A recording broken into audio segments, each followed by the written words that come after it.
बिहार विधानसभा का चुनाव संपन्न हो गया। 18 तारीख को शपथ ग्रहण भी है, नई सरकार का गठन भी होना है, लेकिन उसके बावजूद और ये भी सबसे बड़ी बात है कि एनडीए ने प्रचंड बहुमत से जीत हासिल कर ली है बिहार विधानसभा के चुनाव में। लेकिन जितनी चर्चाएं एनडीए की जीत को लेकर हो रहा है, उससे ज्यादा चर्चाएं जो है कुछ लोगों की हार को लेकर भी हो रहा है, जिसमें सबसे पहला नाम प्रशांत किशोर का भी आता है, जो दम भरते थे 243 विधानसभा की सीटों पर हम चुनाव लड़ेंगे, 125-150 अगर अंक हमें आता है तो उसको भी अपनी हार मानेंगे। आप समझिए, सीटें आई 0, एक भी नहीं, खाता तक भी नहीं खुला। बस हम लोग उसी पर एनालिसिस करने के लिए इस वीडियो को बना रहे हैं, क्योंकि लगातार सोशल साइट्स पर पोस्ट जो है वायरल हो रहे हैं, लोग लिख रहे हैं, एरोगेंट जो है, एटीट्यूड जो है वो भर भर कर था। पत्रकारों को जाहिल मूर्ख समझना, यानी कि इससे ज्यादा पढ़ा लिखा एनालिसिस्ट वाले लोग या फिर जो पॉलिटिक्स को समझते हैं, जो राजनीतिक रणनीतिकार होते हैं, वो सिर्फ प्रशांत किशोर है, ऐसा उनके अंदर भाव था। इस कारण से भी कई सारे बार जब पत्रकार सवाल भी करते थे, उनको इस हिसाब से जवाब दिया जाता था कि उनका मॉरल ही डाउन हो जाए, उसके बाद वो सवाल ही नहीं करे। और सारे सोशल मीडिया पर, डिजिटल मीडिया पर छाए रहते थे प्रशांत किशोर, लेकिन उसके बावजूद भी सिंगल सीट नहीं निकाल पाए। मुद्दा खोज खोज कर बढ़िया लाए कि पलायन है, लोग छठों में भर भर कर बिहार से आते हैं, बिहार के लिए आते हैं, और उसके बाद फिर वापस उसी ट्रेन में चढ़कर पंजाब, दिल्ली, लुधियाना, हरियाणा चले जाते हैं। और उसके बाद जो फैक्ट्रियां हैं वो गुजरात में लगती है, आपके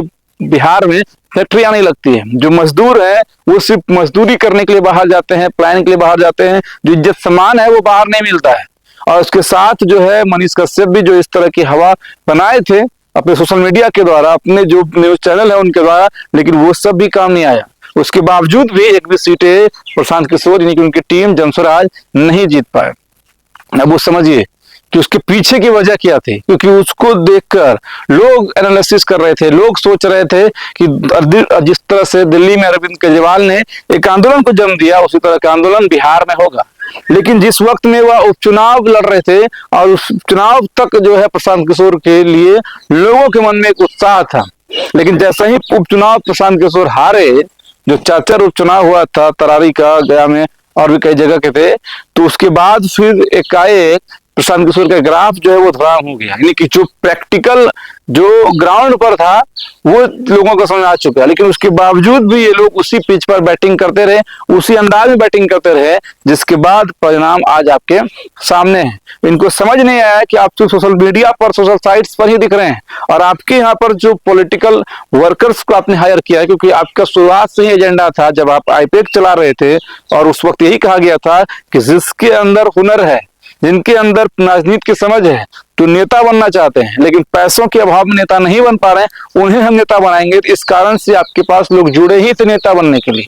लेकिन आखिरी राउंड में जाते जाते वह कार्यकर्ता बन गए। तो समझिएगा, यानी कि आपके पास कार्यकर्ताओं की फौज कम थी और नेताओं की फौज ज्यादा थी, जो समय के हिसाब से अपना दल चूज करते हैं, समय और परिस्थिति स्थिति के हिसाब से अपना नेता चूज करते हैं और उसके हिसाब से वोट करते हैं, करवाते नहीं।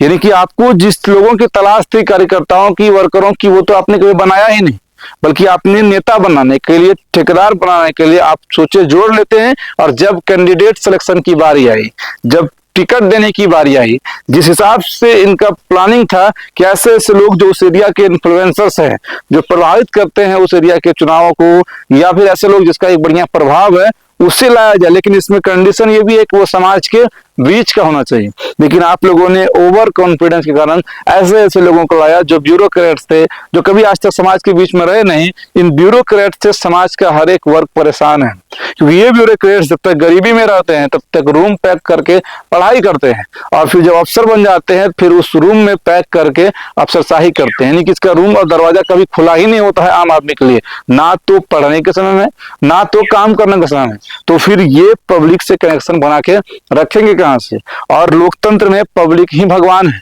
यानी कि राजतंत्र नहीं है। अगर ये लोकतंत्र है तो आपको यहाँ पर सबों को लेकर चलना है, और जो भी आज तक कानून आते हैं, जो भी आज तक जो भी योजनाएं आए हैं, वो 98% योजनाएं तो गरीबों के लिए होती है। अमीरों का 2% का योजना होता है, या फिर अमीर अपना योजना खुद बना लेते हैं, या फिर अगर ये कहा जाए तो अमीरों को योजनाओं की कोई जरूरत होती नहीं है, आपके द्वारा यानी कि सरकार के द्वारा जो सड़कें बना दी जाती है, सरकार के द्वारा सुविधाएं दी जाती है, वो अमीर अपने आप उसको ले लेता है या पढ़ा लिखा आदमी अपने आप उसको ले लेता है। लेकिन एक जो गरीब जो इस आस में रहता है कि सरकार की योजनाएं, सरकार की सुविधाएं से ही हमारा शायद तरक्की होगा या हमारा जीवन यापन हो सकता है, क्योंकि वो इतने मजबूत नहीं होते हैं कि सरकार के सामने खड़ा हो सके, सरकार के पैरेलल में एक सिस्टम खड़ा कर सके। जबकि प्राइवेट लोग, सेक्टर के लोग या फिर बिजनेस क्लास के लोग हैं, थोड़े बहुत पढ़े लिखे भी लोग हैं, वो अपना सिस्टम को खुद निर्माण कर लेते हैं। तो बात हम लोग आज इसी बात को लेकर कर रहे हैं, जो टिकट का सिलेक्शन हुआ किसी सिनारियो से लोग, अलग बात है कि जो 8 क्लास में साइंस पढ़े होंगे या उसके ऊपर वो किसी सिन्हा को जानते होंगे, लेकिन वो उनको मैथ पढ़ाते हुए जानते हैं, समाज सेवा या राजनीति करते हुए नहीं जानते हैं। जब नाम में ही इसका राजनीति है, शुरुआत से लेकर आचार्य चाणक्य से लेकर आज तक के अमित शाह तक की जर्नी को अगर देखा जाए तो आपको ये समझना होगा कि यहाँ पर आचार्य चाणक्य को भी मौका था कि वह राजा बन सकते थे, लेकिन चाणक्य बनना और हीरो बनना, यानी कि डायरेक्टर बनना और हीरो बनना दो अलग अलग चीजें होती हैं। तो चाणक्य ने खुद हीरो यानी कि खुद राजा बनने के बजाय चंद्रगुप्त को राजा बनाना गामासी समझा, क्योंकि उन्हें धन बल सब कुछ जुटाने की जिम्मेदारी थी। उन्हें एक शासन चलाने के लिए जितनी चीजों की जरूरत पड़ती है, उन चीजों को संभालना का प्रयास करना था, उन चीजों को एकत्रित करना चाहिए था, उन चीजों को असेंबल करना था। और उन्हें असेंबल करने के लिए एक उदाहरण भी होता है, एक बेस्ट डायरेक्टर कभी एक्टर नहीं हो सकता है, या एक बेस्ट एक्टर कभी डायरेक्टर नहीं हो सकता है। इस तरह का एक प्रिस्क्रिप्शन बना हुआ है, क्योंकि जब एक्टिंग करते हैं उसके दिमाग में सिर्फ एक्टिंग रहती है, जो डायरेक्शन देते हैं उसके दिमाग में एक्टिंग, डांसिंग और भी कई सारी चीजें आती है। इस हिसाब से वह एक बेस्ट एक्टिंग नहीं कर सकता है।